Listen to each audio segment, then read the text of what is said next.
Jail परिवार कर्ज में डूबा हुआ है। उनकी कंपनी दिवालिया होने की कगार पर है।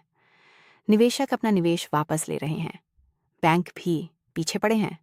एकमात्र उम्मीद की किरण एक शक्तिशाली लुब्रिकेंट कंपनी के साथ वैवाहिक समझौता है। उनकी प्यारी बेटी अन्ना की शादी केविन से होनी है, जो एक क्रूर, प्रतिभाशाली और निर्दयी सीईओ है। लेकिन अन्ना इनकार कर देती है। उन्हें 5 साल की उम्र में छोड़ दिया था और गांव भेज दिया था, क्योंकि $2 जुटाना भी बहुत महंगा था। एमी ये मानते हुए बड़ी हुई कि उसे कोई नहीं चाहता। अब उन्हें उसकी ज़रूरत है। वे उसे 3 साल तक अपनी बहन होने का नाटक करने के लिए $30 मिलियन की पेशकश करते हैं। 3 साल की शादी। कोई सवाल नहीं, कोई भावनात्मक लगाव नहीं। काम पूरा होने पर चुपचाप चले जाना। एमी मान जाती है, इसीलिए नहीं कि वह उन पर भरोसा करती है, बल्कि इसलिए कि वह कुछ ऐसा समझती है जो वे नहीं समझते। $30 मिलियन आ जाती है। पहले दिन से ही उसे अपनी जगह का एहसास हो जाता है। न पत्नी, न साथी, यहाँ तक कि इंसान भी नहीं। उसका पति हर हफ्ते अपनी प्रेमिका से मिलने पेरिस जाता है। उसके बिस्तर के पास वाली मेज पर उस महिला की तस्वीर फ्रेम में लगी रहती है, उसकी नहीं। फिर भी वह अपनी भूमिका बखूबी निभाती है। वह हर रात खाना लेकर उसका इंतजार करती है। सुबह 4 बजे उठकर नाश्ता बनाती है, उसके तौलिए गर्म करती है, उसकी चुप्पी सहती है। धीरे धीरे कुछ बदल जाता है। पेरिस की यात्रा बंद हो जाती है। प्रेमिका की तस्वीर गायब हो जाती है। उसे उसका जन्मदिन याद आने लगता है। वह उसे देखने लगता है, यहाँ तक कि अंतरंग भी होने लगता है। पहली बार वह लगभग भूल जाती है कि यह एक समझौता है। लेकिन कैरन देश लौट आई है। पुरानी दीवान की तुरंत फिर से जाग उठती है। एमी को हुक्म मिलता है, अभी होटल में सैनिटरी प्रोडक्ट्स लेकर आओ, तूफान चल रहा है। ट्रैफिक रुका हुआ है। वो बारिश में भागती है, भीग जाती है, जूते खराब हो जाते हैं। जब वो पहुंचती है तो चुपचाप उन्हें थमा देती है। उस रात केविन गुस्से में घर आता है और सोते हुए उस पर पानी की बाल्टी डाल देता है। तुमने क्या किया था? लेकिन वो बहस नहीं करती। 3 महीने बचे हैं। केविन को पानी डाले जाने के बाद उसे अस्पताल में भर्ती कराया जाता है। केविन माफी मांगने के लिए एमी को घसीटते हुए अस्पताल ले जाता है। उसे मालकिन के सामने घुटने टेकने पर मजबूर किया जाता है, जबकि उसे फंसाया गया था। सजा के तौर पर एमी को कैरेन की देखभाल करने का आदेश दिया जाता है।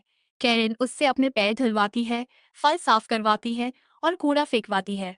नर्सों के सामने, केविन के सामने, नर्सों को उस पर तरस आता है। केविन इसे समर्पण समझता है। कैरेन उस जोड़े को साथ देखकर मॉल की बालकनी से कूद जाती है। उसे तुरंत अस्पताल ले जाया जाता है, जहां उसे ब्लड ट्रांसफ्यूजन की जरूरत होती है। एमी तुरंत इसके लिए तैयार हो जाती है। केविन उसका पीला चेहरा देखता है जब उसका खून निकाला जा रहा होता है, और वो सोचने लगता है, कोई बिना प्यार वाली शादी के लिए इतना सब क्यों सहेगा। ठीक होने के बाद कैरेन जिद करती है कि केविन साबित करे कि उसके और उसकी पत्नी के बीच कोई भावनाएं नहीं है। वह कहती है कि उसे 24 घंटे बारिश में खड़ा किया जाए। केविन हिचकिचाता है, फिर आदेश दे देता है। एमी अस्पताल के आंगन के बाहर बारिश में खड़ी हो जाती है। घंटे दर घंटे भीगी हुई, कांपती हुई, वह गिर पड़ती है। जब उसे होश आता है तो कैरेन खून देने और उसे बचाने के लिए उसका शुक्रिया अदा करती है, लेकिन वो बारिश में सिर्फ आधे समय तक ही खड़ी रही थी। केविन एमी से वापस बाहर जाने को कहता है। वह चली जाती है, क्योंकि आजादी बस मिलने ही वाली है। कैरेन हवेली के पूल के पास एमी का मजाक उड़ाती है। सब कुछ क्यों सह रही हो? क्या तुम उससे प्यार करती हो? एमी कोई जवाब नहीं देती, जिससे कैरन और भी नाराज हो जाती है। वह एमी को पानी में धक्का देती है, लेकिन खुद भी गिर जाती है। केविन पानी में कूदता है और कैरन को पकड़ लेता है। एमी डूबने लगती है। पानी के नीचे एक पल के लिए वह सोचती है, फिर से ठुकराए जाने का एहसास ऐसा ही होता है। वह उस पर कैरन को धक्का देने का आरोप लगाता है। उसने एमी से कहा कि कैरन को पानी से डर लगता है और उसे सजा मिलनी चाहिए। यह जानते हुए कि उसे क्लॉस्ट्रोफोबिया बंद जगहों से डर है, उसने उसे रात भर एक अंधेरे स्टोर रूम में बंद कर दिया। वह ले लेती है, लेकिन वो बहुत लाड प्यार में पली बड़ी थी। जब उसे मालकिन को फेस क्रीम देने का आदेश दिया जाता है, तो वो उसमें पेपर स्प्रे मिला देती है। जब कैरन सजा की मांग करती है तो एना पुलिस को बुला लेती है। केविन मुआवजा देने की पेशकश करता है और वो मुस्कुराती है। तुम्हारे पैसे? वह तो शादी के बाद की संपत्ति है। मालकिन अपनी जेब से पैसे देती है। केविन हैरान रह जाता है। यह वह औरत नहीं है जिसे वह जानता था। अब सबको शक होता है कि कुछ गड़बड़ है, इसलिए वे जांच शुरू करते हैं। केविन को जल्दी ही दोनों जुड़वा बहनों के बीच हुए कॉन्ट्रैक्ट का पता चल जाता है और उसे याद आने लगता है कि एमी ने उसका कितना अच्छा ख्याल रखा था। उसे उसकी याद आने लगती है और उसे एहसास होता है कि शायद उसे सच में उससे प्यार हो गया है।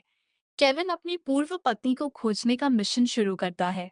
एमी दूसरे शहर चली गई और फूलों की दुकान खोल ली। वह एंड्रयू के करीब आ गई, जो बगल में ही कॉफी शॉप चलाता था। पता चलता है कि एंड्रयू अरबों की कीमत वाली एक बहुत बड़ी कंपनी का सीईओ है। वो एक ऐसी लड़की को ढूंढ रहा था जिससे वो बचपन में मिला था। पता चलता है कि एमी ही वो छोटी लड़की है। आखिरकार केविन को अपनी पूर्व पत्नी मिल जाती है। वो उसे घर वापस लाने की कोशिश करता है, यह सोचकर कि वो हमेशा से उससे प्यार करती थी क्योंकि उसने बहुत कुछ सहा था।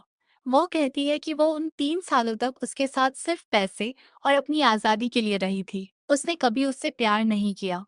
ये साबित करने के लिए कि वो उससे प्यार करता है, वो उसके अपार्टमेंट के बाहर बारिश में खड़ा रहता है, ठीक वैसे ही जैसे उसने पहले किया था। और उसे एहसास होता है कि ये कितना बुरा अनुभव था। आखिरकार वह बेहोश हो जाता है और उसे अस्पताल ले जाया जाता है। वहां उसे उन सभी चीजों के सबूत दिखाए जाते हैं जो उसकी मालकिन ने एमी के साथ की थी, और उसे बहुत पछतावा होता है। केविन एक बार फिर अपनी पत्नी को वापस लाने की कोशिश करता है, लेकिन एमी के मंगेतर द्वारा रोक दिया जाता है।